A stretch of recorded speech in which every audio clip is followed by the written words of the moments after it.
I was just telling them when we met a little earlier, why this Youth and Truth? Literally incessantly in these last many years that I've been out meeting people and doing the work that we are doing, thousands and thousands of people have asked me this same question. Sadhguru, where were you 25 years ago? Where were you when I was 25? Why did you come so late? If you had met me when I was 20, I would have done this, this and this, but you came so late. So I thought we will step out and meet all those people in the country who are below 25 years of age. And here we are. So essentially, life means a certain amount of time and energy. This is what we call as life. Unfortunately, most people forget this. Oh, this person has covered his face completely. There's something… Oh, Narasimha, I didn't notice you. The videos will be out soon, so don't worry. So, essentially, life is certain combination of time and energy. Time is slipping away for all of us at the same pace, which most people don't realize when they're young. And energy is at its best when you're youthful, which also most youth don't realize. They think they're going to be like this forever. It's not so. Energies will deplete and go down. So when energy is at your peak, and time is anyway running out for everybody, if we can bring little more clarity and balance to that life that we call as youth, I think tremendous things can happen. Above all, every human being carries a certain genius within himself or herself. How many people manage to find the necessary balance and atmosphere for themselves where this genius will unfold?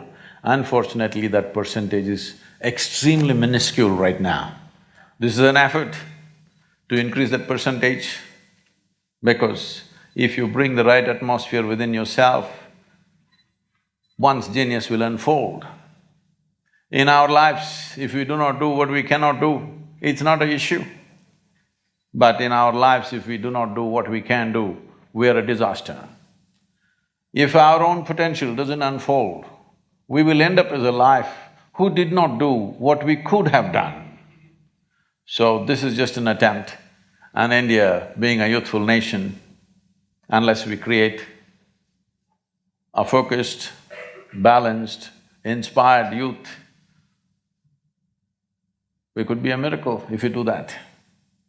If we leave youth unfocused, imbalanced, uninspired, we have a recipe for a disaster. So, we thought we will reach out to you, so you can ask whatever kind of questions.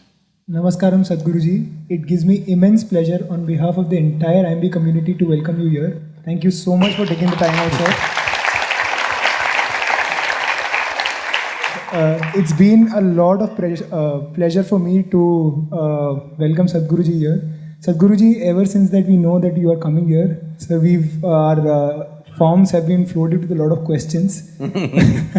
We have selected the top… But why are you dressed like a bridegroom? I have a question for that. Is there something coming up today? Hopefully, yes. So, sir, it gives me immense pleasure, sir. So we have plethora of questions that we had. It's taken a lot of time to figure out the best questions. Sir, so without wasting any time, let's get started, guys. So, Sadhguruji, one of the most trending questions that we have here on campus is FOMO, the fear of missing out. We have the fear of missing out on activities, we have the fear of missing out on our placements, we have the fear of missing out on anything whatsoever under the roof. So, Sadhguruji, I have a question for you here, is when do we realize that it's the end? We have to stop this, and this should not influence our decision making. I think a lot of our community would resonate to this question, and we want your perspective on this, sir. See, fear of missing out. Let's look at life little beyond… Your stay in the educational institution is only a transition, only to equip yourself for something you have come. You have not come to an educational institution as a destination. It's a packaging place to package you nicely so that you can You packaged pretty well today, no? Thank you, sir. So, not making a commentary on education, but how we go through it. About missing out, the fear of missing out. First of all, fear. Let's address fear before we address missing out. Fear is always about what may happen or may not happen, right? Fear is not about what we are experiencing right now. What will happen is always the fear. Or in other words, your fear is about something which is not yet. Your fear is about something which does not exist. This is all management people. If there were somebody from a psychiatry department, you could have asked them, if I have fear about something that does not exist, what is my condition? They would have a title for you. Yes, NIMHANS is close by, I think. We can always consult, that is also a premier institution. We are suffering something which doesn't even exist. Yes? If you're suffering something that doesn't even exist, it is not about life, it is not about education, it's not about career, it is just about your mind being out of control. Is that not an important aspect that you should manage first before we allow you to manage an industry or a business? Is it not important, first of all, you learn to at least manage your mind? Hello? Isn't it important? Absolutely. If you do not know how to manage your mind, what the hell are you going to manage in the world?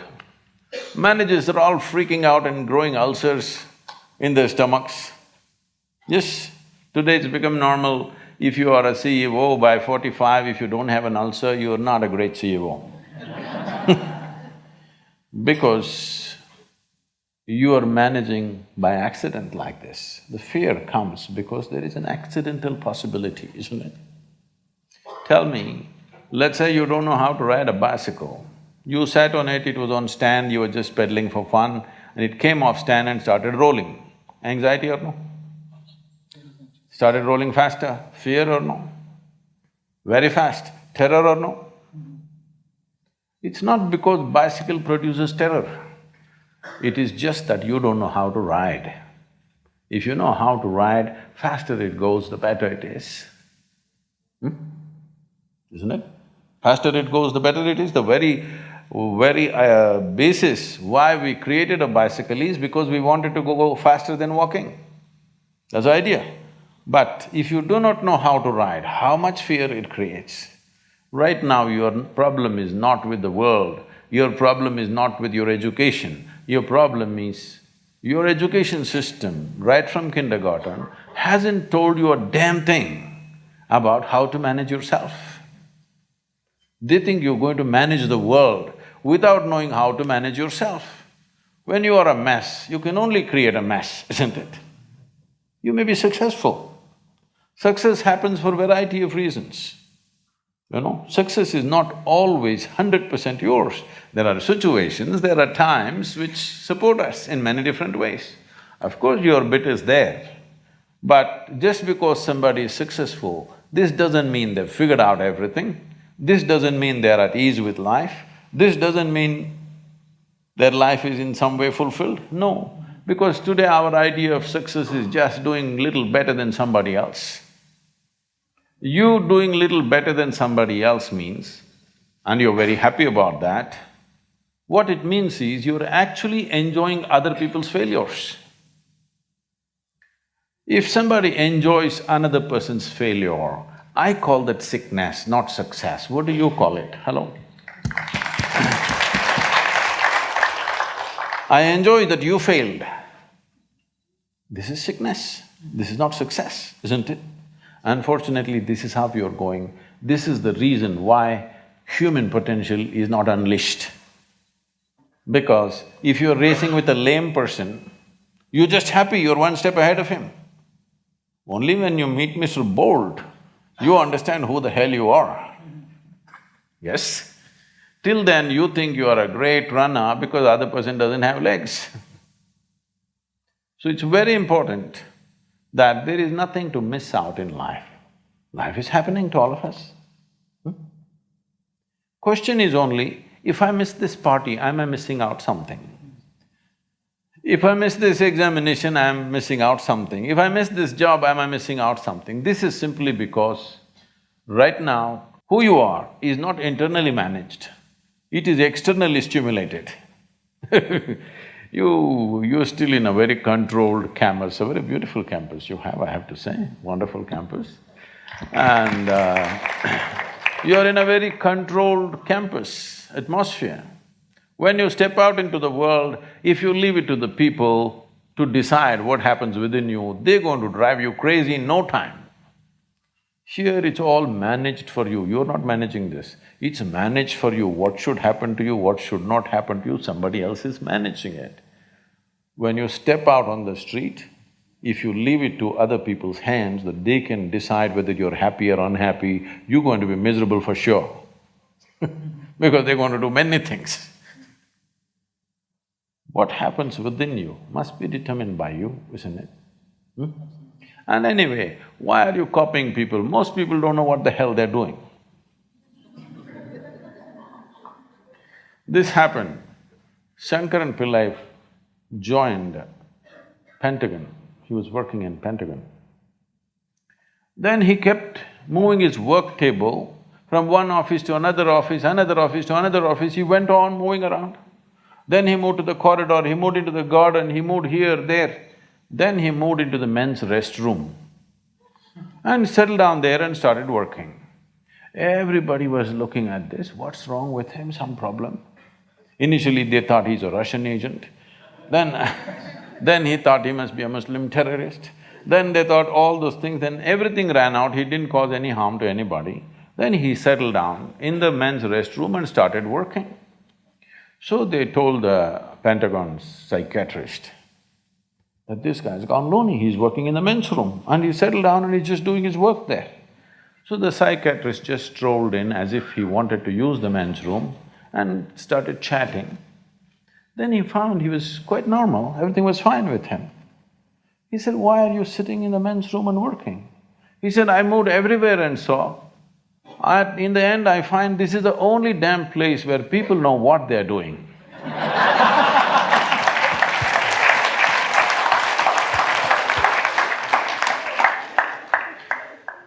Thank you, Sadhguruji. My next question is, we've all seen the movie Three Idiots, and there is one dialogue I think that's… What happened to the remaining idiots? They left them here? So there is one dialogue in the movie that sort of resonates with a lot of us, and it says, "जब friend fail होता है तो दुख होता है, but जब friend top करता है तो और ज़्यादा दुख होता है." And building on to how you're affected by what people do, my question is, it is okay to have that feeling? And if not, how do you let go of that feeling in today's environment? See, you know Charles Darwin, you heard of Charles Darwin? There's something called as evolution. And nobody told you it's all complete. Today, some of the neuroscientists are saying the DNA difference between a chimpanzee and you is only 1.23%. 1.23% is not much of a difference, isn't it? Huh? So there's an evolutionary issue.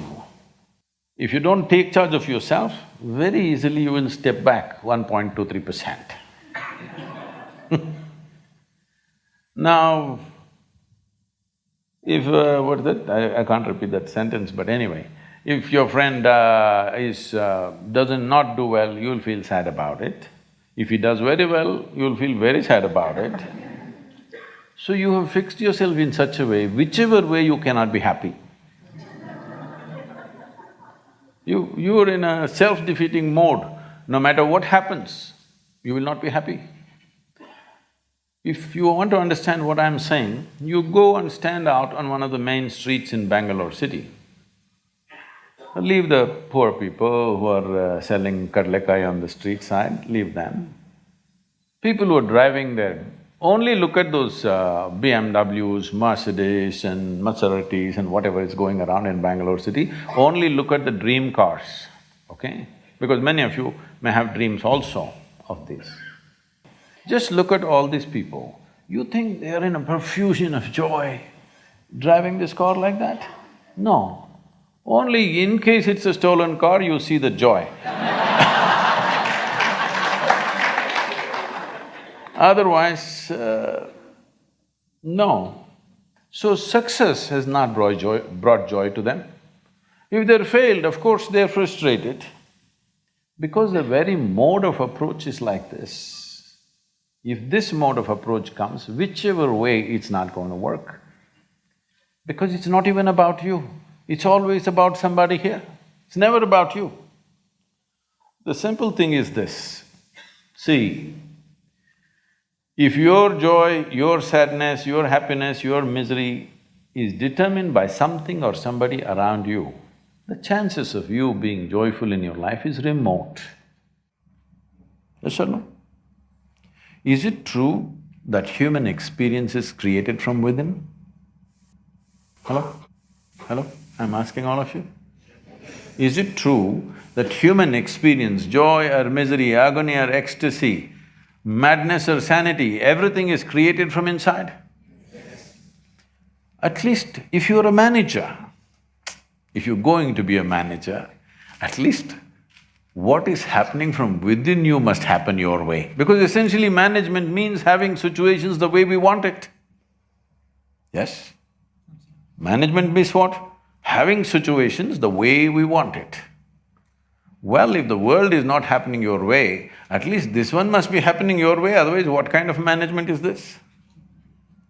Here there's only one person, huh? Here there are 1,000 people, they may not listen to you, they got their own stuff. But here there's only one person, at least here what you want must happen, isn't it? If what you want happened, would you keep yourself blissed out or miserable? What's your choice? You must choose, I'm going to bless you now. If you had a choice, would you rather be blissed out or miserable? Huh? Blissed out, of course. So if such a thing is not happening, then all these problems come. If things work, it is a problem. If they don't work, it's a problem. If you get a seat in this institution, it's a problem. If you cannot get out of this, it's a problem. You like this place so much, you don't mind staying here, it's not like that. You must get in and you must get out ahead of others, everything. It's never about you, it's always about something else. Outside is a variable situation. Who these people are today, tomorrow we don't know what they will say. Yes? Tomorrow morning we don't know what they will say. If your way of being is determined by all these people, then you are a mess, you're bound to be a mess. When you're a mess like that, see, you call yourself a friend. If they fail, you're unhappy. If they pass, you're very unhappy. Definitely we should not use the word friend in this context. Yes, competition, I agree. Not a friend, isn't it? If your friend does well, shouldn't you be very happy if they're really friendship? Leave the friendship business. Essentially, this problem is coming because we have not taken charge of this fundamental human mechanism. This is not happening the way you want it.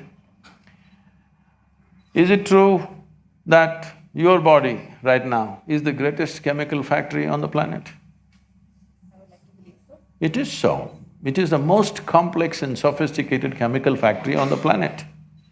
The question is only, are you a great CEO or a lousy CEO? Because if you're a great CEO, you would create chemistry of bliss. If you're a lousy CEO, all these things will happen. Your industry should run the way you want it, isn't it? At least this one little industry.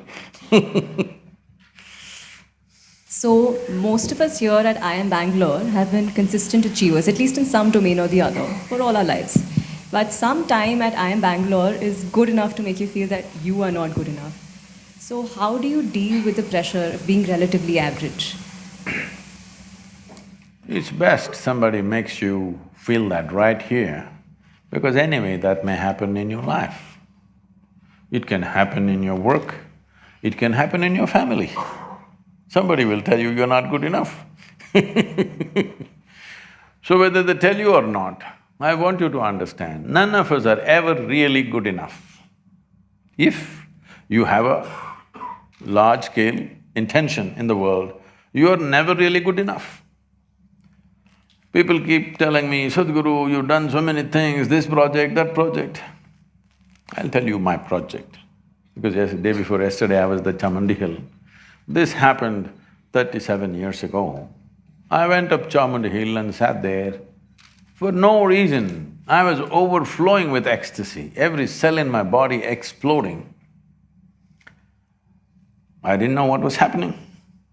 When I spoke to my closest friends, they said, tell me, what did you drink, what did you pop? This is the only thing they could ask. When I asked my own skeptical mind, my mind said, maybe you're going off the rocker. But I knew I've hit a gold mine.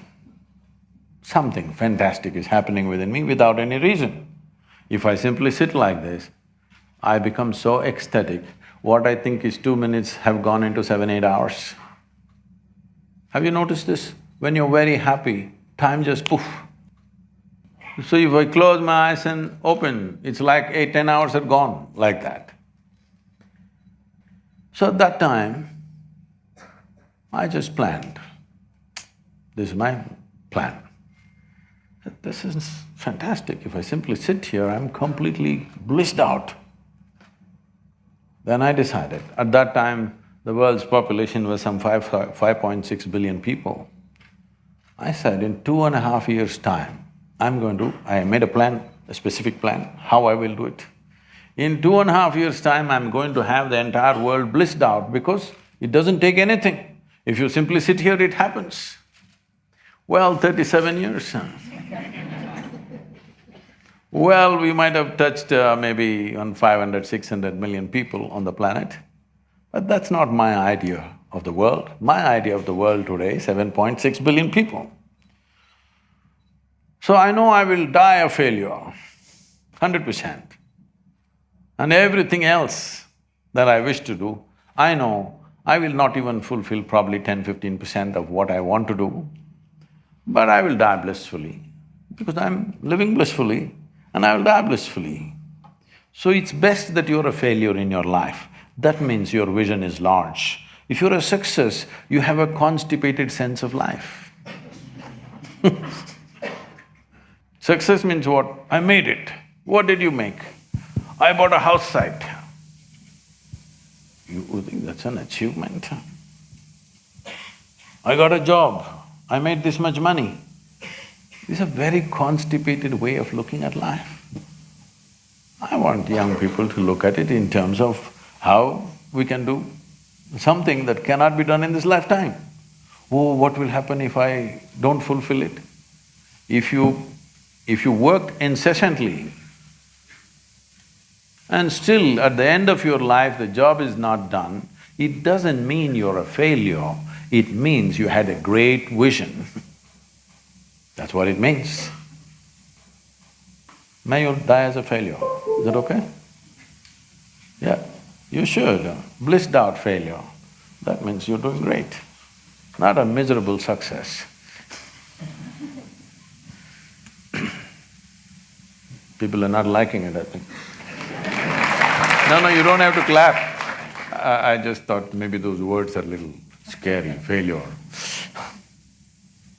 Sadhguruji, my next question is, today, unfortunately, we're all living in a very stressful environment and with… Really? I think it's air-conditioned, everything is fine. Little more cooling would be nice, but it's not stressful.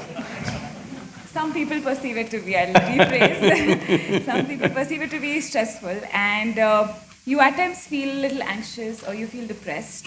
But most often, I think the first battle is within yourself to identify that And in that scenario, how do you reach out and not feel vulnerable about it, that you are stressed and anxious? So stress is not about any situation or atmosphere. Stress is your inability to handle your own thoughts, your own emotions, your own chemistry, your own energy.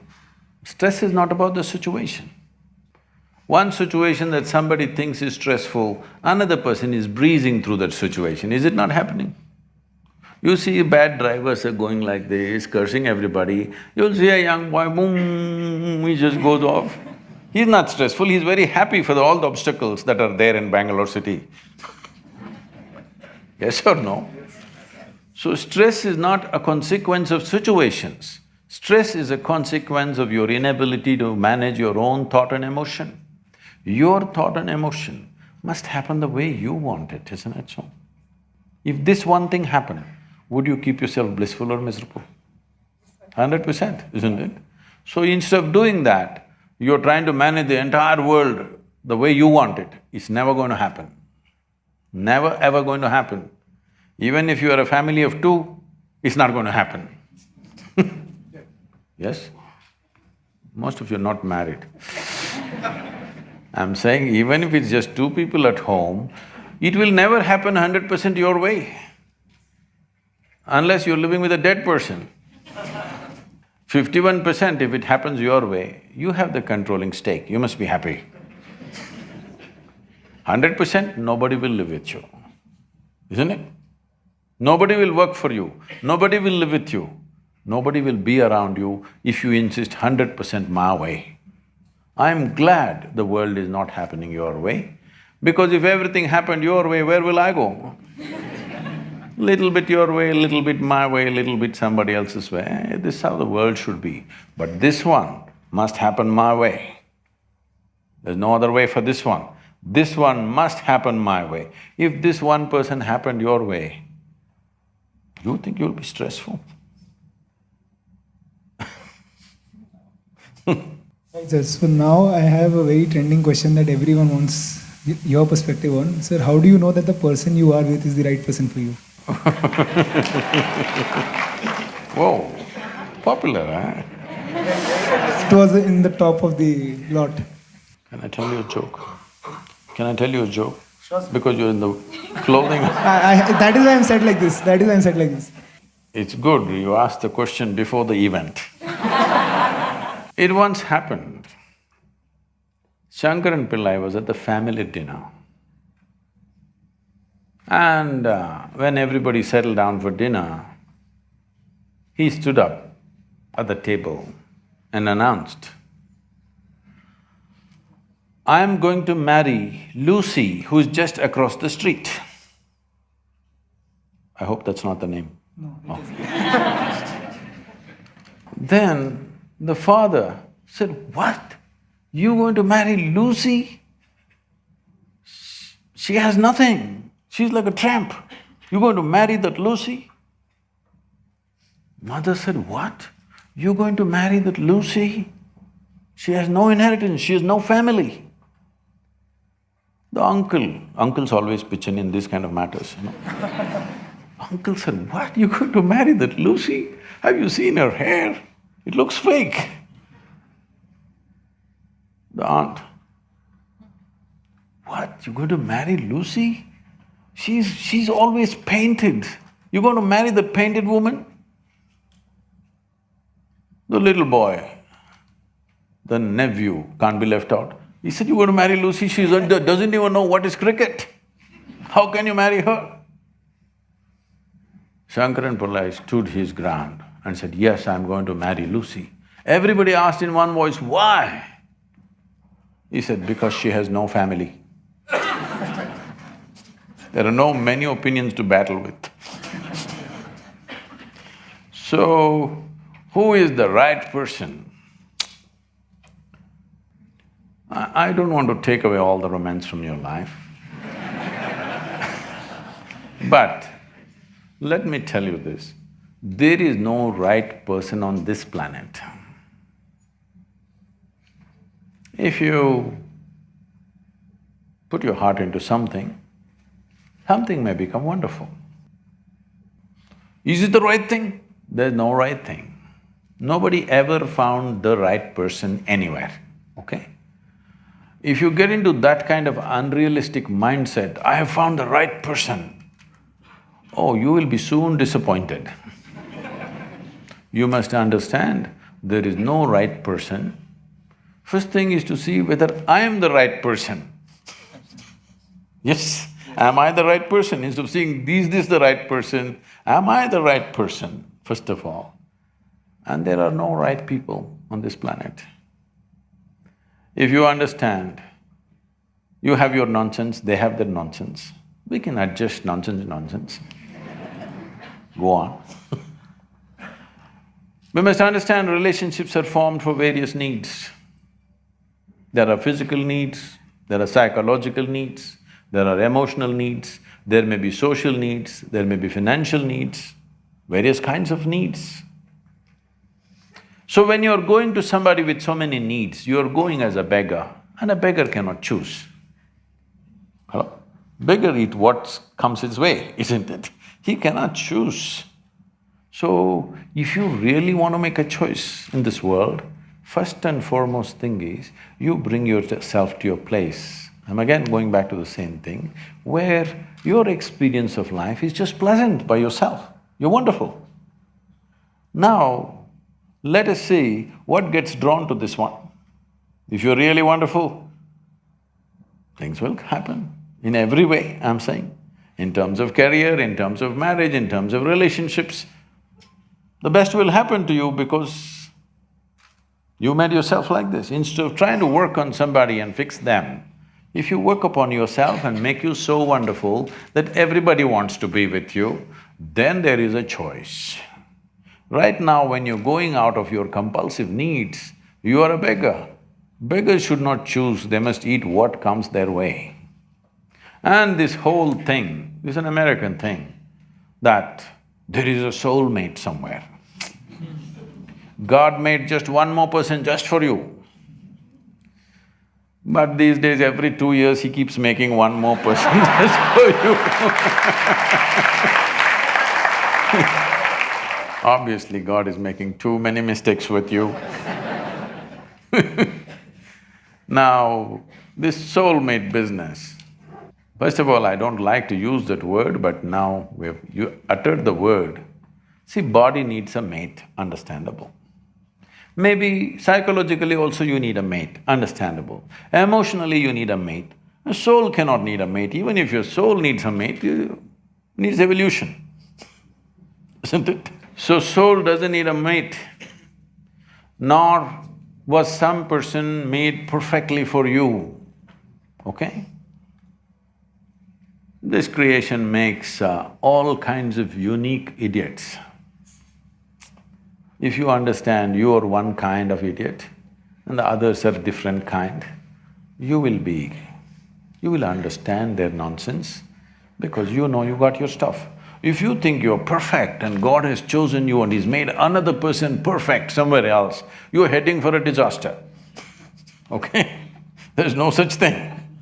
Even, people today, after 5,000 years, people are still adulating and worshipping Krishna as the greatest lover, but his wives are dead unhappy with the guy. Yes. So, you're not going to find any perfect person. If you invest a deep sense of involvement, something wonderful may happen. It's because of your involvement, not because the other person is fantastic. No, even if you choose a fool, actually it's easy that way. If they're not stupid, why would they come to you first of all? No, I'm just being nasty. So, even if you choose a fool, it doesn't matter. If you involve yourself, it can turn out very beautiful. You chose the smartest person in the universe, it could be a disaster. So do not think in terms of, whatever this made for each other nonsense. No, you choose the opposite actually. The genders are opposites. You choose the opposite because you don't want them exactly like you want them some other way. The reason why a boy is attracted to a girl and a girl to a boy is because they're different. But after some time, after a little bit of time, you slowly start expecting they're just like you. This is a serious mistake. Because if one more person becomes just like you won't be able to bear with them for 2 days. Hello? Please tell me. If there's one more person just like you at home, could you live there? You're glad they're different. It's wonderful, nobody is like you, isn't it? Nobody is like you on this planet. Try and see. Nobody is like you, and that's good. Don't look for sameness, not necessary. It's a difference which makes the… Because of the difference you tango, not otherwise. Sadhguruji, then in that case, when we… what I understand is then we should not find similarities of ourselves to someone else. Then why do we have role models? Role models? People keep asking me, Sadhguru, who is your role model? I tell them, I don't roll with the models.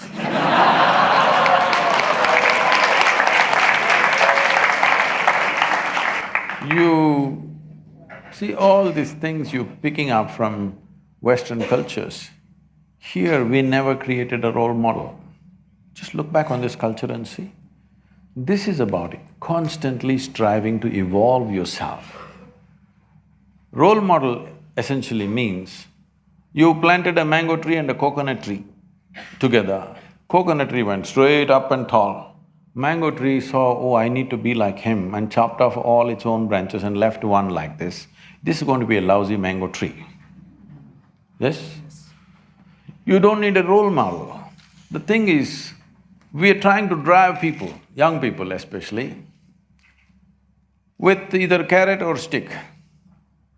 Offer them something, otherwise beat them a little bit. This is like being a circus monkey. You want the circus monkey to do tricks, you give it a banana, it will do trick and again it'll sit like this. Again you have to hang another banana there, otherwise it won't do. Don't become like this, all of you especially. I see, I'm not saying about this institution, across the world I've spoken in every business institution. I see it's become so unhealthy. Everybody is thinking, what will I get, what will I get, what will I get, what will I get? Very few people are thinking, what can I create? What the hell are you going to get at the end of your life anyway? We'll either bury you or cremate you, that's all you will get. Which one do you prefer? Because sometimes you even get fired for that reason. Once happened, Shankaran Pillai got fired from his job. See, I'm just telling you because you're in a school right now, here they can't fire you generally, unless you do something totally wrong probably. But outside, small things you can get fired. As market economy grows and multiplies, people can get fired just like that. Shankaran Pillai got fired just because he asked a simple question, smoking or non-smoking? Why for such a simple thing a man must be fired? But what he was supposed to ask is cremation or burial. So, what is it that you're going to get at the end of this life? You will get nothing. The only thing is, did you live an intense and involved life? That's all you have. What have you got? What have I got? What have you got? What have I got? This is rubbish. But this has got, particularly into business schools, this has gotten big time. In United States business school, nobody is thinking of anything. What's your first salary? The previous batch, what did they get the first salary? I must get little more than that. This is all. Because everything has become goal-oriented. There's no significance for the process. We have business events every November. I think some shots were there of Ratan Tata and others. All the major leaders, business leaders in the country have come. Every year we have 200 CEOs who go through 4.5 days of training called Insight. Last year, one of this, somebody who was running a reasonably major multinational company said, Sadhguru, we pick the best from the IIMs and IITs in the country, and we keep paying them more and more year after year. But you don't have single IIM here. I said, I all have only school dropouts. But your organization runs better managed than our corporation. How's this? I said, see, this is all it is. You guys are goal-oriented. You want to get somewhere. Here, people who are working for me, they don't even know where to go. They don't even care where they go. All they know is they're absolutely devoted to the process. Right now what they're doing, they're so absolutely devoted to it, everything that's there in them is coming out in that single action. This is all a human being can do. Either you're doing your best or not doing your best, isn't it? You may not be able to do as well as somebody, but the question is, are you doing your best in every moment of your life? For this you need devotion. I'm specifically using the word devotion because devotion means people think going to the temple or church or mosque or whatever is their destination. No. You tell me, has anybody in any field of activity, either sport, music, art, business, spirituality, politics, whatever, has anybody reached any significant states of achievement without being devoted to what they're doing? Have they? Has anybody gotten anywhere, I'm asking? Mediocre nonsense they've done, they maybe got more and more salary, but they did not do anything significant. So you have to decide whether you want to live a mediocre life or you want to live an intense, beautiful life. Because life is only in its experience, in not what you possess. Life is only in the way you experience it, not in what you have. What you have will mock at you after some time. If your experience is not good, people can live in a palace and be terrible. People are committing suicides in palace, isn't it? So, what you possess is not at all the point. How you experience it, everything is the point, isn't it? But right now, the entire world has gone towards this direction. You young people must change this. The intensity of your experience is more important than the immensity of your possessions, isn't it?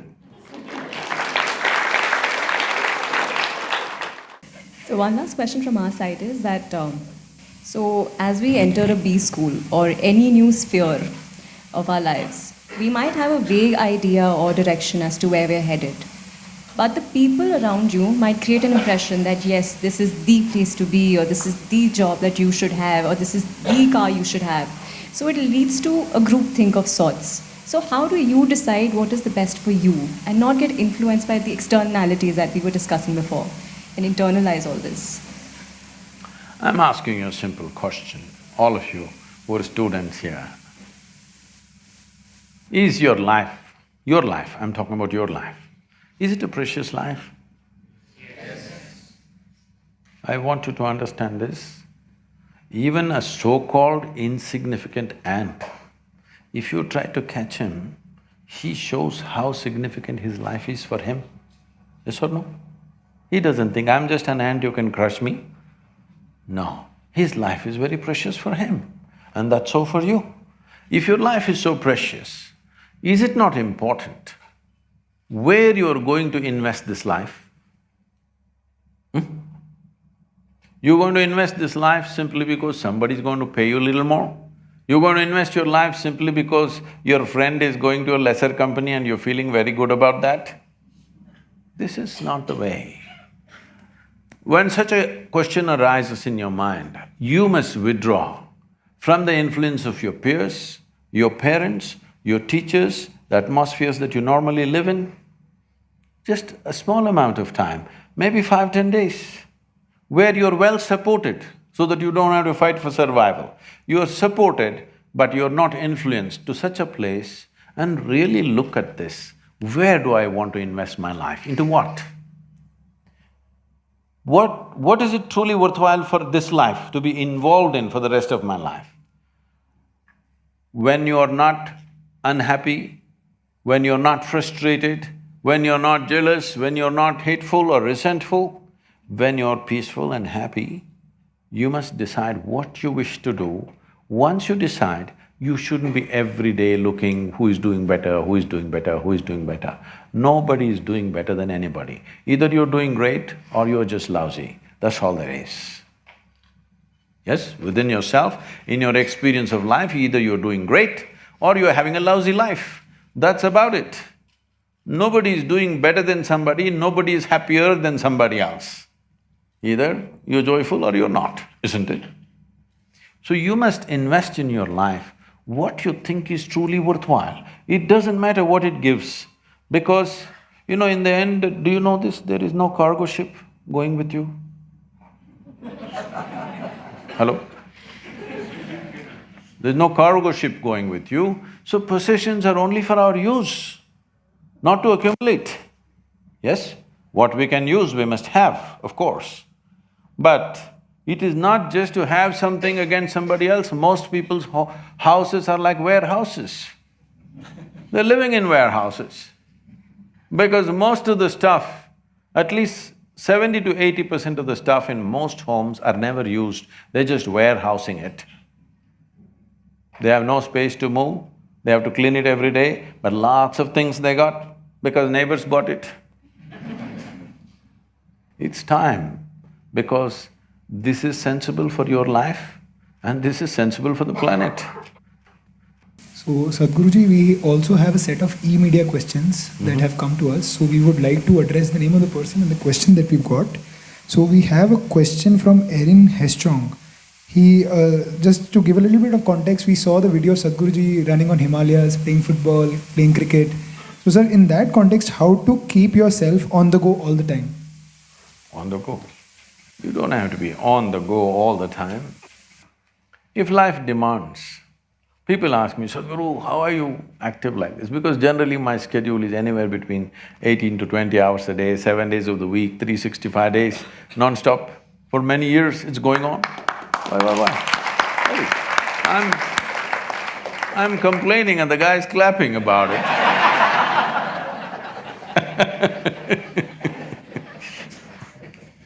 So people keep asking, how do you keep yourself like this, how do you do this? See, I'm essentially lazy.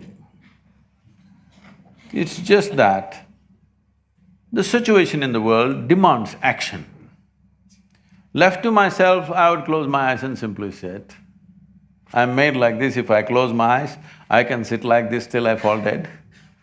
Really. I have really no need for action, I'm not trying to keep myself busy. There's a lot to be done, so you're doing. People ask me, Sadhguru, what's your dream? What is your dream? I said, my dream is the day I'm unemployed, that's a great day. Because if I'm unemployed, it simply means everybody is doing fantastic. What more do you want? Dream fulfilled. So, action is not something that you decide. You just decide your intent. Action, the world will decide how much of what. I'm, at these economic forums and stuff, I'm at the World Economic Forum. This guy, from one of the business schools in Harvard Business School, one professor comes, oh, you're that amazing tree planter. I said, no, I'm not a tree planter. He said, no, you planted those millions of trees. Yes, I did, but I'm not a tree planter. Asked me, then what do you do? I said, I make people flower, not plant trees, but I'm planting trees because the goddamn trees are missing where they should have been. Where they should have been, they're not there. It's like this. Two men were working on the street. One man is digging pits, behind him another man is coming and closing and going. Somebody else was driving by, they saw this ridiculous activity. One guy digs the pit, another guy closes the pit. So they stopped and said, hey, what are you doing here? Why are you guys working like this? One guy digging, another guy closing. They said, no, the in-between guy has gone on leave. He's the tree planter. He's not there, we're doing our work. So lot of people are doing work like this. I'm doing my work. You have no work on this planet. If the planet needs work, if the world needs work, we will do it. Otherwise, why should I think this is my work? Sadhguru, what's your mission? I said, no mission, I'm just fooling around a bit. Because you have no business to have your own mission. Life has its own mission. In some way, if you can assist and serve that, that's about it. What is it that you have your own mission? Are you some kind of a tyrant? All missionaries are tyrants in some way, unknowingly. Yes, those who think they have a mission. There is no mission. What is needed you do, especially when you study in a business school and get certain competence to manage things or create things. You must create what is needed, not create some rubbish and push it on them. Yes? Yes or no? You must see how to make life better, how to solve situations which are problematic to a whole lot of people. You must look for solutions and solutions for the existing situations. And of course, there are experts who go on creating new problems. So you will never be short of problems, believe me. You just have to create solutions, not go on a mission mode. That's for Mussolini. Sadhguruji, Shilpa wants to know, I think, and we've been discussing this for a long time, that you shouldn't set a goal, you should enjoy the process. But how do you be less goal-oriented in life and follow your passions? And also, aren't her passions also a goal? See, less goal-oriented means what? Have a goal and not get there? Or have a small goal? What is it? Less goal-oriented. See, what you're calling as a goal is a consequence, isn't it? If you're only focused on the consequence and not on the process, then your consequence will just be an unfulfilled dream in your life, just a desire which will be unfulfilled. Only if you conduct this process right, consequence will happen. Maybe not necessarily the way you thought, maybe it'll happen in some other way, but the consequence is bound to happen, isn't it? If you're conducting the process right. It's like growing flowers in your garden. If you want flowers in your garden, you don't have to do flower meditation. You don't even have to think of flower. Probably you don't even know what flower will come out. But you need to think soil, manure, water, sunlight. None of them look or feel or smell like flowers. But if you handle them right, flowers will happen. This is how life works, this is life's process. If you do not engage in the life's process, if you do not figure out what is the life's process, then you will only desire. Desires are very exhilarating to have in the beginning. Later on, that's what makes people frustrated. If you just look at people's faces, I'm not making any commentary on any people here, I'm saying just look at people's faces in the world. Look at your own face when you were 5 years of age, your face was like this. Slowly becomes like this. After this event, get a little more and more sober. Slowly, the way people are walking, I'm afraid they may scratch their chin on the floor. It's becoming so long. I was addressing a group of people at the Princeton University. I just looked around, there were about 350, 400 people, all of them. Especially in the universities, they have extra long faces. Maybe it's the weight of knowledge. I just looked around, only about 4 or 5 young people who were sitting there, they were little lively. All others like this. If I tell them a joke, they agree with me.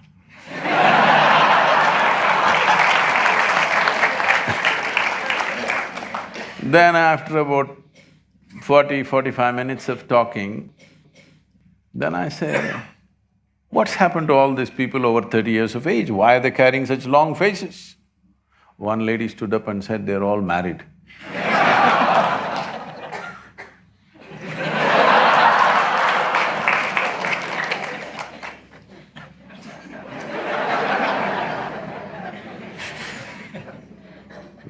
So this question is from Satish. He says that I am not able to decide my profession.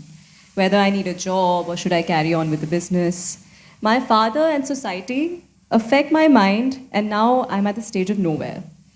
How should I know what I'm really for? I think we already answered this question in a certain way. You need to see what is truly worthwhile for this life to be invested into. It doesn't matter what it is, it doesn't matter what they think. I think to cure you of this disease, one thing that we need to do is, socially, we need to do something in this country. In this country, we have this problem, one profession is in the sky, another profession is here. Yes. This needs to go. It has to happen that an electrician, a plumber, a carpenter has to be on the same level as a doctor, engineer and whatever else. Can I include your thing also? The manager. Only because we kept them so low, we have such low skills in those areas. Today, in India, you have carpenters. If he fixes a door, if you close it, you can't open it. If you open it, you can't close it. You must check the men's room, whoever is the carpenter, he's just removed the bolt and everything so that I don't know if it's intentional or that's the way it is. So I'm saying we have such carpenters.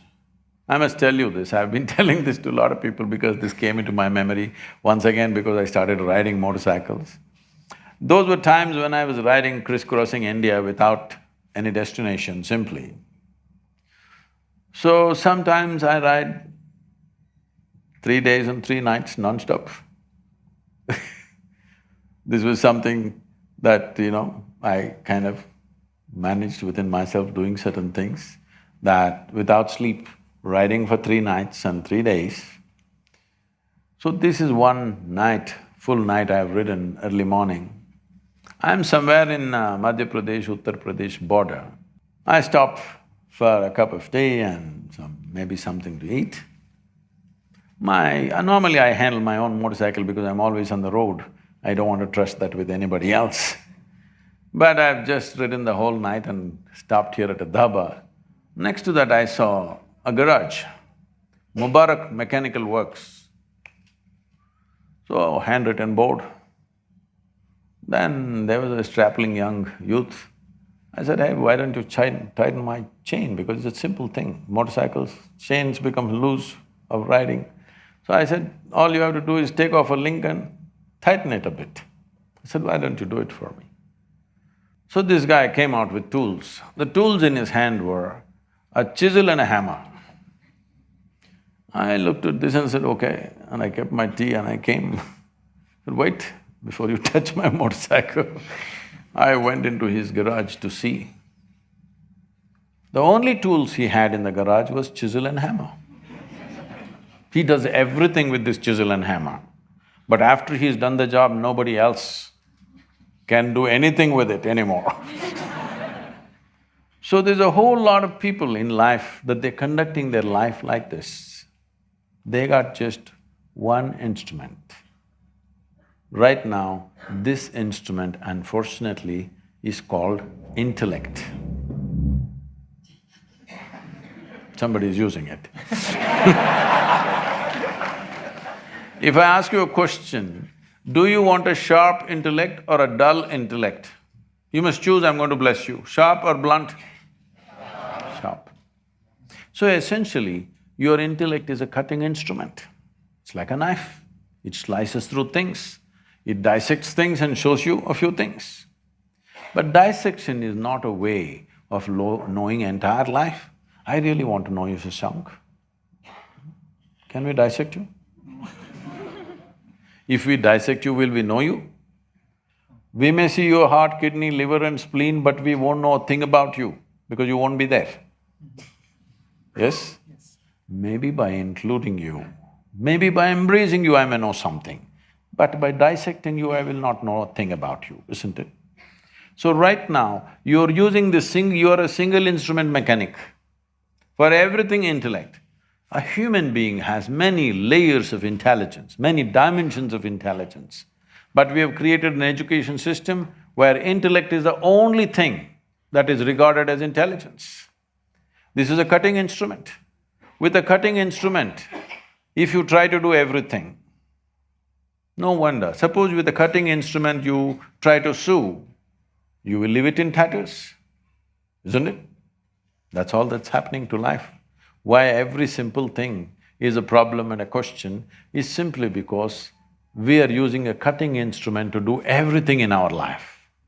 There are other dimensions of intelligence, especially if you want to manage, let's say, 1,000 or 10,000 people in your life, which is what management means. It's very important, other dimensions of intelligence are on. With intellect, somebody who comes in front of you, you will try to dissect this guy and understand him. You'll make all the wrong conclusions. You must have a different dimension of intelligence and insight that if you see this person, you know what to do with him and what not to do with him. If this much sense doesn't come into you, with intellect if you go, you can talk a lot of management, but you won't be able to manage much. If you do manage much, you will get ulcers. You won't joyfully manage anything because when you do something that you're not competent to do, it will give you hell, isn't it? Hello? If I give you just 5 balls and ask you to juggle, it'll drive you crazy. Suppose this is the examination for you this time. If you want to pass your MBA, you must manage 5 balls juggling. You going to pass? It'll fall all over. What you're not competent of, if you try to do, you'll go crazy. So don't try to do something, don't try to elevate your activity. See how to elevate this. See, if you scale up your activity without scaling up this one, you will suffer activity immensely, isn't it? You don't try to up the activity, you scale this up, world will bring the activity to you. But nobody wants to invest time to scale this up. You must scale this being up. Don't worry, where is my job, where is my thing? The world will come to you. They have to come to you. If you are at a certain level of elevation, you think the world won't come to you? They will come to you. They cannot miss you. But instead of that, instead of scaling yourself up, you're scaling the activity and going crazy about doing activity. Even with education, I'm saying, don't try to understand and grasp and all this nonsense. There are ways to into deeper dimensions of intelligence within this. See, when I say deeper dimensions of intelligence, to put it very simply, what did you have for breakfast, Shashank? Ragi dosa. Okay. Ragi dosa. The boy is becoming Kannada. Ragi dosa doesn't look like you, doesn't feel like you, doesn't look like any human being, isn't it? But you eat ragi dosa, it goes inside. Over 3-4 hours' time, it becomes you. Isn't it so? So there is an intelligence here which can turn a ragi dosa into a human being. Is it a small thing? Is it a small phenomena, I'm asking? You've taken this for granted? If I can take a ragi dosa in my hand and make it into a human being, who do you think I am? Hello? God. Creator himself, isn't it? But every day you're doing this, but unconsciously. This is the human predicament. Whatever you are unconscious of, it does not exist for you, isn't it? Right now, look at the back of the hall, there's a huge dinosaur. Don't turn back, please. There's a huge dinosaur, such a big animal. But you are not conscious of it, it doesn't exist for you, isn't it? Such a huge animal, but you are not conscious, it doesn't exist. Similarly, right here, the very source of creation functioning, an intelligence which can make a ragi dosa into a human being exists right here, but you are not conscious of it, it doesn't exist for you. If it was somewhere and you did not see it, it's okay.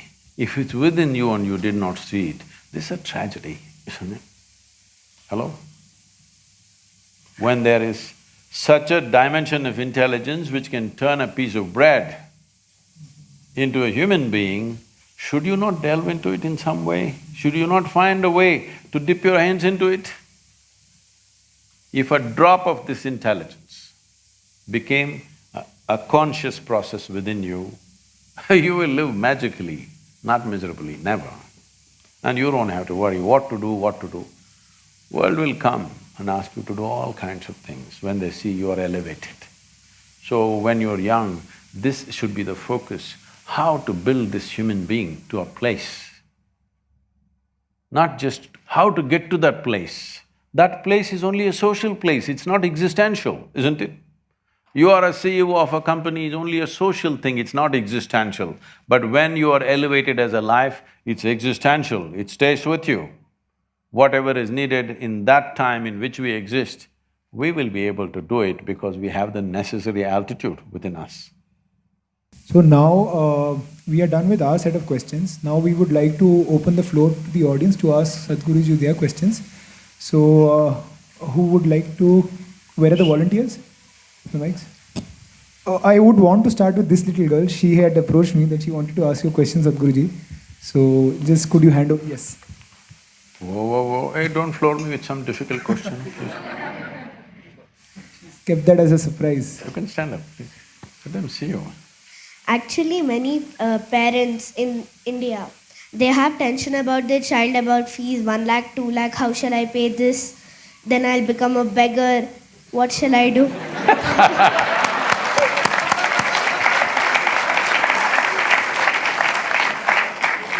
Hey, if you were a beggar, there would be no problem with 1 lakh, 2 lakh.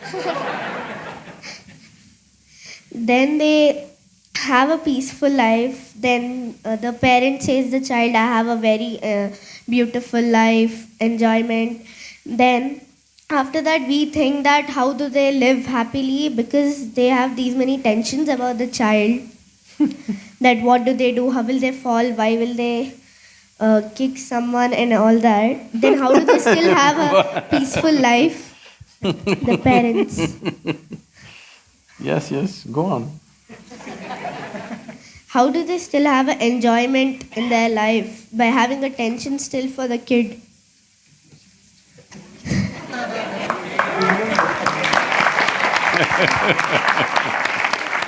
Some parents manage to forget about their children for some time. That gives them the respite. You are something. So, see, what's your name? Sanjana. Sanjana, I want you to observe not just your parents, just observe people around you. Just watch them carefully. Because this all I did in my life when I was your age, simply observing everything, not saying a word about it. If you observe people, you will see, today we are creating a world. Toddler means they have, the napkin problems. Adolescent means they have puberty problems. Middle age means it's a crisis. Old age, terrible. Tell me one stage of life that people are enjoying. Those who are poor, suffering because they're poor. Those who are rich, they're suffering the taxes. Those who are not educated, they are suffering because they're not educated. Put them to school, enormous suffering. That's what they're saying, tension in the B school. And those who are not married, they're suffering. Get them married. Say, I did not say anything. They're saying it. No children, they're suffering.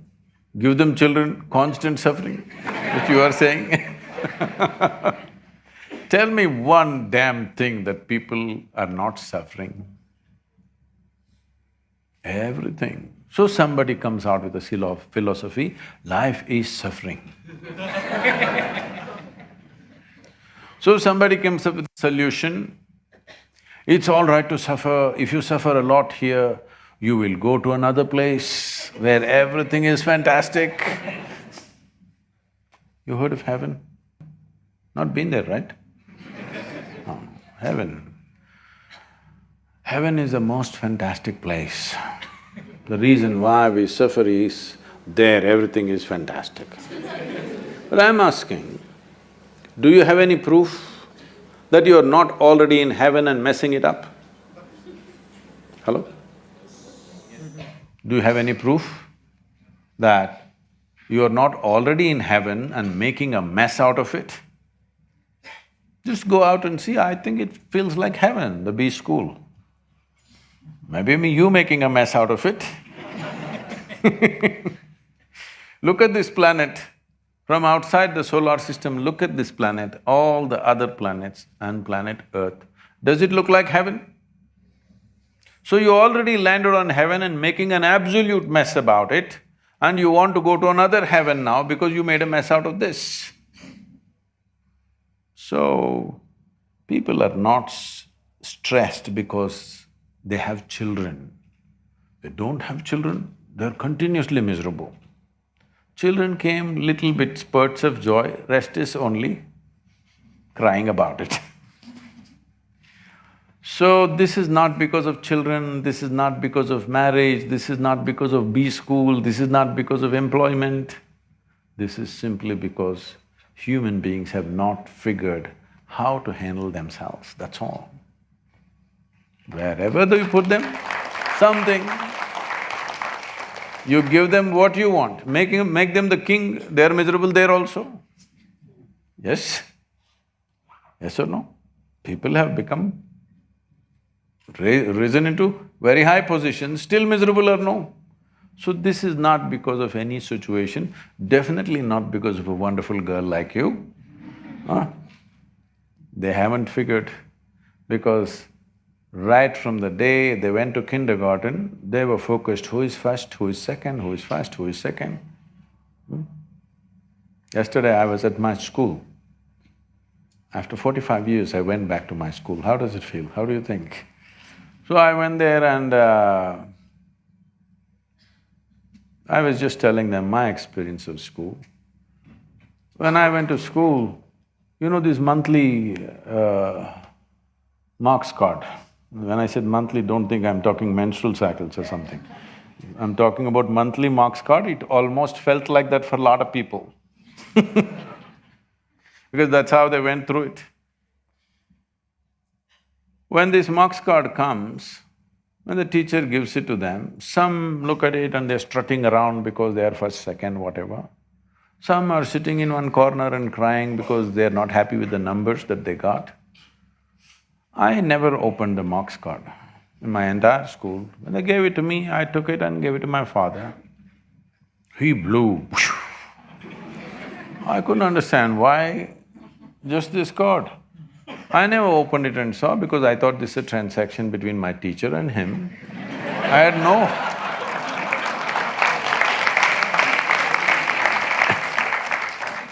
had no interest in it whatsoever. So I never bothered, but I always saw it.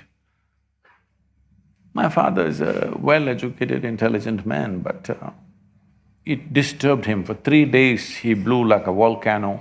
Looking at this yellow card, they always give a yellow-colored card. Still like that?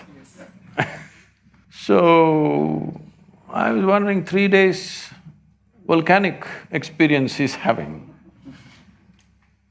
Why I'm saying this is, we have set this kind of things. We can't change the entire system tomorrow morning, but we can change ourselves, how we handle this, isn't it? Why is it so important that you have to be ahead of somebody? Why? Why is it so important? Is it not important your life should be beautiful? You must be joyful, you must be wonderful, you must explore your full potential. Is this important? Or you want to be better than somebody sitting next to you? Well, if what's sitting next to you is a piece of dung, you will be a little better dung. Yes? That's not how life should end up. So don't blame yourself for anybody's suffering. They're like that, they're practiced, just… Many have become veterans in suffering because they're acclimatizing themselves to go to hell. Acclimatization process. They want to make themselves such a suffering here, even if you drop them in hell, it'll feel wonderful. You never blame yourself for somebody's misery, okay? It's all right. What to do? It's individual choice. Huh? Yes or no? Outside people, what can we do? What can I do to you? I can create a easy situation or a difficult situation for you. Suffering is your business, isn't it? Yes or no? Suffering is your business. Either you can be a challenging child for your parents, I wish you will be, because otherwise they will become like Bisibale Bata. You must be a little challenging for them.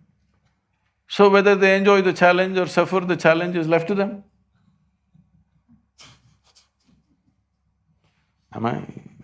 Is it okay? Because what I see is, it doesn't matter how many arrangements you make, those who suffer anyway suffer, isn't it? Just see the Western countries as an example. What everybody is dreaming of, or what even people don't dare to dream here, an average American citizen has. You think they're all bursting with joy? All the arrangements have been made. You think they're bursting in joy? No, misery. 42% of population over 45 is on, psychiatric medication. So this is not joy for sure. Even mental health is not being managed, because just making external arrangements is not going to fix this life. It's very, very important that you make inner arrangements that even if they send you to hell, you will go joyfully. You heard of Gautama, the Buddha? You heard of Buddha? When everybody was talking about going to heaven, Gautama said, "What will I go and do in heaven? Because you say everything is wonderful there. What will I do there? Let me go to hell. Because you say everybody is suffering there, let me go and do something, because anyway I cannot suffer. I made myself like this, I cannot suffer, so let me go to hell." Even now the Buddhist texts talk about Buddha being in the lower world. Well, you should have this kind of freedom, isn't it so? Huh? Even if I go to hell, I will live well. Nobody has to send me to heaven.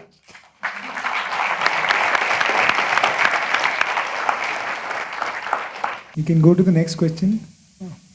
There, please, if possible. This is a cricketing country, you can throw it, he will catch it. So my question is, we students sitting over here are among the top percentile in the country in terms of education that we are receiving. Yet all of us are wondering about what jobs we will get, we just want the best campus placements over here. If that's the scenario with all of us and we are not willing to take risks and have become risk averse, from where will the jobs come for the country when we are not thinking about starting our own ventures, our own startups, our own firms? So we also have our NSR cell here which incubates startups in IIM Bangalore.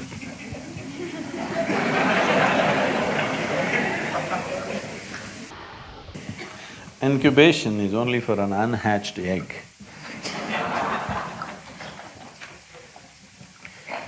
Now, see, India is a developing country. Is that so? What a developing country means is, so much is still undone. Many things to be done. In this country, nobody should be talking about unemployment, if you ask me, because there's so much to be done. Now the problem is, you want only that certain kind of job where you will get the maximum pay without doing the needed work. Yes. Otherwise, it's a developing country. There are million things yet to be done in this country. This is not a developed country, what shall I do, everything is done. No, there are too many things yet to be done.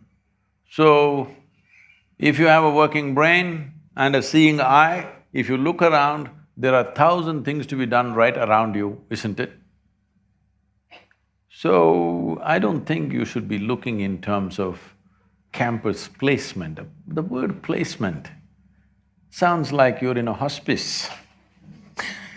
This should not be the attitude of the youth. What are you going to lose if you take a risk? I'm asking, what are you going to lose? Your friend may get into McKinsey, is that it?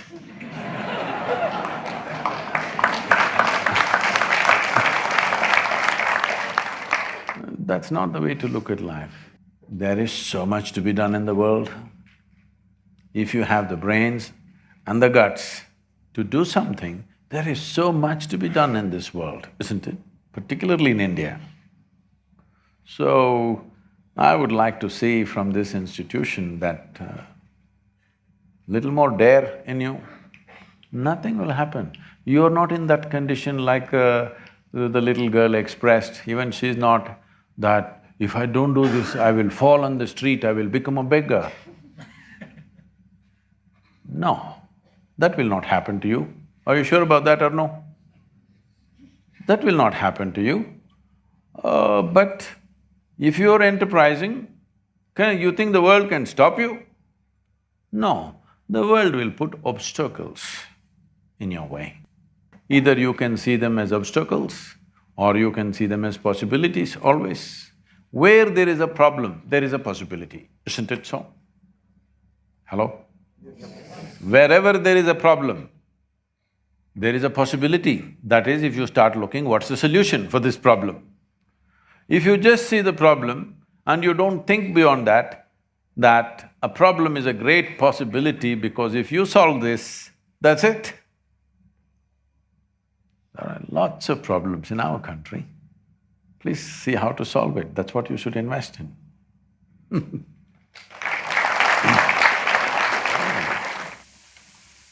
Namaste. Namaskar. My name is Danya Ravi, and firstly I would love to express my gratitude to Sadhguruji for establishing Isha Foundation and Isha Music, because for me, music heals a lot. That's one of the tools I use whenever I come across any problem, and there is no day that goes by without listening to Isha Music. I'm very grateful to you for that. And yeah, so talking about my health condition, I'm born with a rare genetic disease called osteogenesis imperfecta, commonly known as brittle bone disease, which means my bones are extremely fragile, just like a glass. And I've faced more number of fractures than the number of bones in anyone's body. So today, more than a question, I have a humble wish. I'm a regular follower of your everyday saying, so it would be nice if one of the coming days, if you could quote something about disability, as I believe this opportunity would create a wider visibility for survivors of people with disability. And yeah, I would be happy if that quote is done along with our pic. Along with? Our pic. Photograph. Photograph. Oh, we will. Yeah, along with our photograph. Swami, If take you're... a good picture. No, I need you and me. Oh. We'll do that.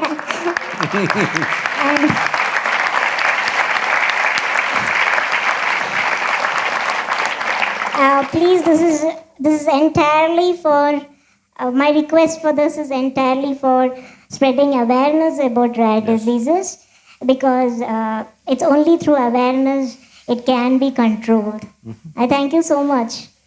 And yeah, Sadhguruji, I'm hoping it happens sometime very soon. Very soon. Thank you. It's our privilege to have you here.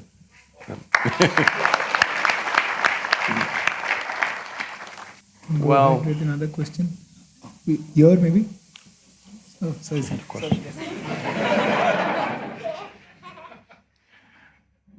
See, different people have different types of disabilities.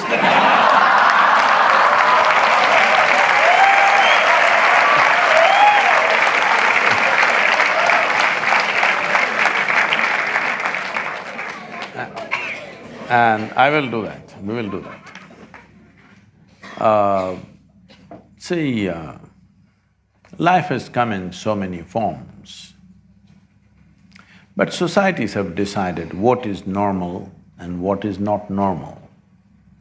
But actually, if we compare every one of you who have all the four limbs intact and whatever, you compare to the next person, in some aspect of life, are you not disabled? If you run with Mr. Bolt, won't you feel like a cripple? Hello? With two good legs, won't you feel like a cripple? Yes. So let's not brand ourselves or anybody else one way or the other, because life has come in so many ways.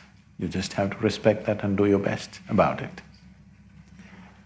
Because it's a miracle in the sense, just now Shashank was talking about the miracle that he did today morning, that he makes ragi dosa into a human being. Isn't it a miracle? And this ragi dosa was made with the soil that we walk upon, yes or no? Just the soil which became food, and food which became flesh and bone. In such a phenomenally complex process, which we have taken for granted, unfortunately, certain things sometimes did not work the way we think it should be. So, never call yourself disabled. Well, you're one way, I'm another way. I am disabled in one way, you're disabled in another way. Some way, every one of us, if we compare ourselves to somebody, all of us are disabled in some sense, isn't it? But see what an intelligent mind you have. Because of my disability, I am here today. Otherwise, the IIM people… And because of that, we're going to have a quote. I'm saying, bones are breaking, it's painful, unfortunate. But most people who are being labeled as normal, they are all breaking up their brains every day. Not bones, brains. They call it stress, they call it anxiety, they call it so many things. But literally breaking up the brain, isn't it, in some way? The whys and whats are not necessary because we need to understand the physical form is a mechanical process. Sometimes things will go wrong with it. It may come normal and go wrong, or in the very womb manufacturing something can go wrong. This has got nothing to do with that person, it's got something to do with variety of things because it's such a complex process. Such a complex process that something little off sometimes. But that should not determine what and how you live, because how we live physically may be determined by many things. But how we live within ourselves, nobody can decide except us, isn't it? Nobody else can decide how I live within myself. So in that sense, nobody is disabled. Why spiritual process is very important is because in body, no person can claim he has a perfect body because somebody else could be in some other way. If it comes to mind, nobody can claim that they have a perfect mind. All of us disabled in some way physically, mentally, compared to somebody else, isn't it? But a dimension which is beyond this physiology and psychology, the psychological and the physiological dimensions, beyond this, that dimension, which we unfortunately have to use this corrupted word called spirituality, in this state, all life is just same. The reason and the significance of why a spiritual process must be prevalent across the planet is, spiritual process does not mean looking up or looking down. It's about turning inward and touching a dimension beyond our physiological and psychological structures. In this state, there is simply no difference between you and me and anybody and anybody. This is why it becomes significant. We can talk about equality as much as we want, but when we use our body or physical presence as the front end, there is no equality. Do what you want. If we use our mind as the front end, no equality, do whatever you want. One is like that, one is like this, one is like that, this is how it is. But if we use this dimension of life which is beyond our body and mind, these two accumulations of body and mind, beyond this if you look, here everything is same. If this one experience enters humanity, you will find a very fabulously inclusive existence here. Doesn't matter who's come with what capability or not, everything, every life will have a place. But right now, we are setting standards based on physiological and psychological competence and saying, this is standard, this is substandard. No, don't do that, because can you say a carrot is a lesser life than you? Or a grasshopper is a lesser life than you? Because they can live without you, you cannot live without them. That's a fact, isn't it? They can very easily live without you, but you cannot live without them. Nature has given us this possibility that today we have the intelligence to be above all this life. But when you rise to a certain level, it's very important. If you're a crude nonsense, you will think this is a time to dominate. Or if you rise to a certain level where the rest of the life knowingly or unknowingly is looking up to you, this is a time to include and merge with everything. This is not a time to dominate, isn't it? Because once you dominate, you alienate from everything. I'm telling you because you're all going to be managers. If you want to manage people, I was teaching a 3-day program to one of the top companies in the world, 25 top managers of that company, an international giant. They were about 35 people, 25 people, and our volunteers were about 9 volunteers, so we were doing this program. Our volunteers are made like this day and night. The basic qualification is you're crazy, you know. That means you're not thinking, what will happen to you, what will I get? Nobody's thinking, simply they're working their life out. So they saw them like this and said, Sadhguru, where do you get such people? Because these are companies which are always looking for attrition. I said, you don't get them, you got to make them. How do you make such people? I said, you should make them fall in love with you. Oh, because once they're in love with you, they will do whatever is needed. Now, how do you make them fall in love with us? I said, first you must fall in love with them. And I said, oh, they don't pay us for that.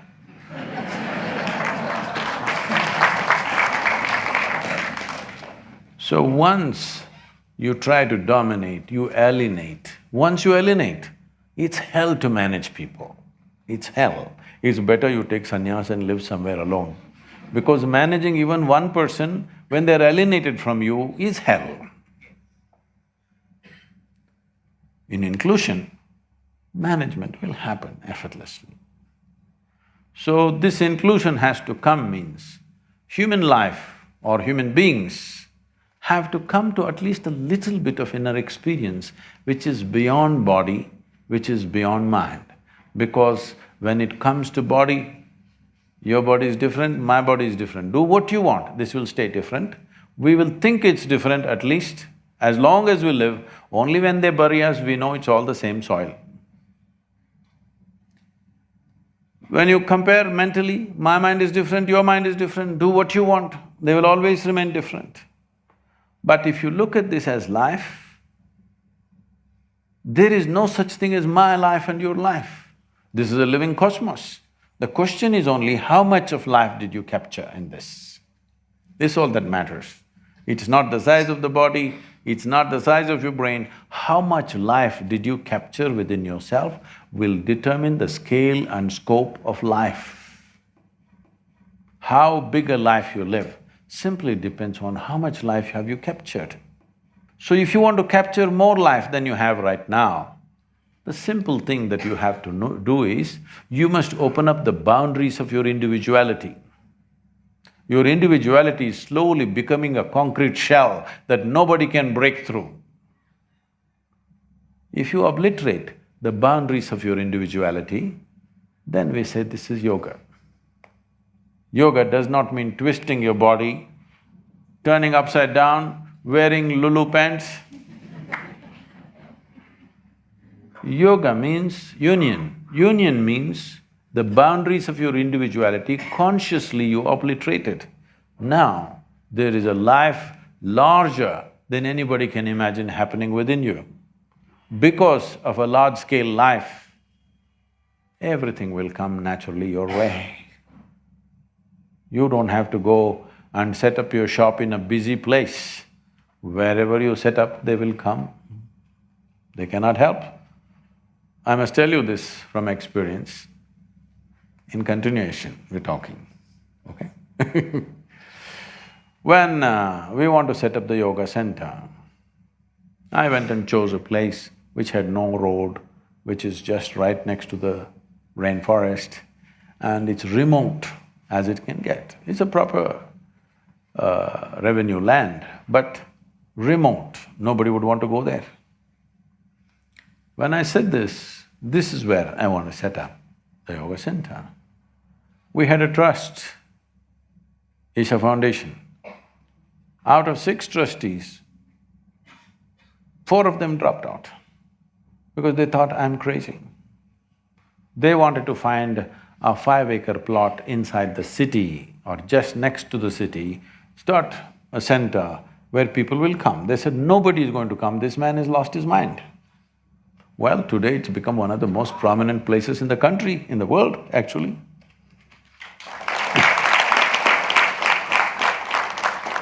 Similarly, in United States, we went and set up a center in the remotest possible place in Tennessee. People said, Sadhguru, this is not the place to go. Tennessee is a different kind of place. It's a very strong religious place, extreme, Bible Belt. Said, Sadhguru, you don't know, just the previous year, they'd burned down a Zen meditation center. Sadhguru, this happened, you don't go there. I said, see, this was all in the northern area in Michigan. So I said, see, I know how to transform people, but I don't know how to change the weather. So I go Tennessee. And they said, why in such a remote place? I said, see, I don't know how you look at it. I looked at this map of United States. I drove across, crisscrossed United States just to look at the terrain and the temperatures and things. Then I said, this is the place. I looked at the map and said, this is where, because if I draw a 12-hour drive kind of circle, 60% of United States population is around us. I said, this is where I will be. In the remote place, because it's so remote, we bought over 2,000 acres and today it's a buzzing center.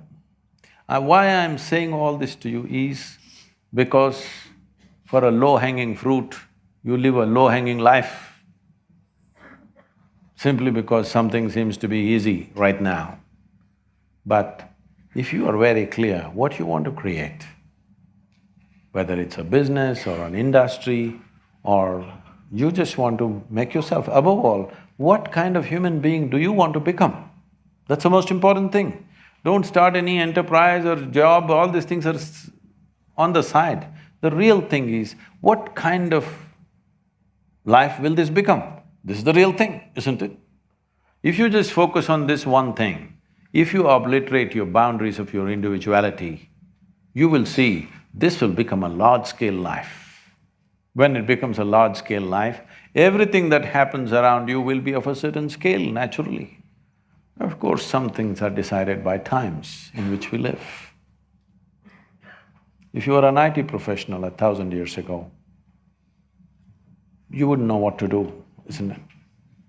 So there are times.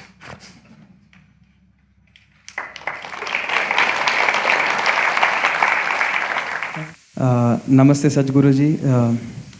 The question is that you have spoken about to live the life considering there's no goals. So my question was that how to experience the life like which you spoke till now. There are no goals and you have to just experience, you have to elevate yourself. So I wanted to know how to experience your life. So, how do I experience my life? You don't have to do anything to experience, experience is happening all the time, isn't it? The question is only whether it's pleasant or unpleasant. Hello? Is some experience happening right now?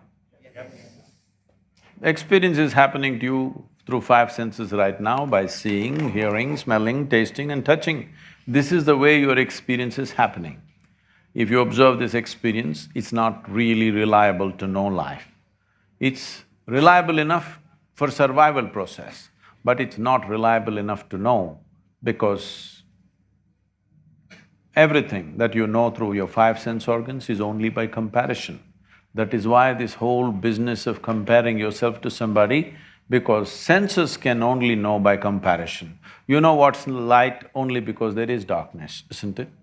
You know what's big only because you've seen something small. So, everything is by comparison. When you know everything by comparison, it's all right for survival, but it's not good enough to know life. So about knowing life will not happen if your perception is limited to five senses. It needs to go beyond that. Only when that happens, your boundaries of your individuality are taken away, and that's when life happens in large proportions. I think you're trying to make a philosophy of what you heard, that's a big problem. Don't draw a conclusion. I came here to see that I can remove some conclusions in your mind so that you're an open life. But you're trying to draw a conclusion, what is the takeaway? No takeaway. Don't take away anything. Just walk out into the world little more conscious and alive, that's the thing. Thank you very much.